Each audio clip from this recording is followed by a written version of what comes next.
BNP নেতা ইশরাক হোসেনকে mayor পদে বসানোর দাবিতে আজ মঙ্গলবার নগর ভবনের মূল ফটকের সামনে অবস্থান নিয়েছেন তার সমর্থকেরা।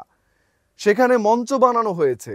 সকাল 10:30 থেকে বঙ্গবাজার থেকে গোলাপশাহ পর্যন্ত সড়ক হয়ে সব ধরনের যান চলাচল বন্ধ হয়ে গেছে।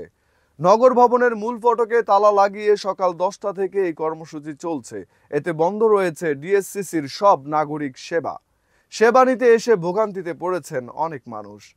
ঢাকা দক্ষিণ সিটির বিভিন্ন ওয়ার্ড থেকে খণ্ড খণ্ড মিছিল নিয়ে ইশরাক হোসেনের সমর্থকেরা নগর ভবনের সামনে এসে জড়ো হয়েছেন।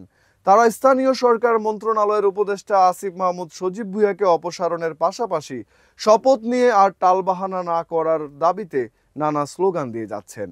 বিএনপি ও এর অঙ্গ সহযোগী সংগঠনের বিভিন্ন পর্যায়ের নেতাকর্মীদের পাশাপাশি ঢাকা দক্ষিণ সিটি কর্পোরেশনের কর্মকর্তা ও কর্মচারীদের একাংশ এই আন্দোলনে সংহতি জানিয়ে অংশ নিয়েছেন।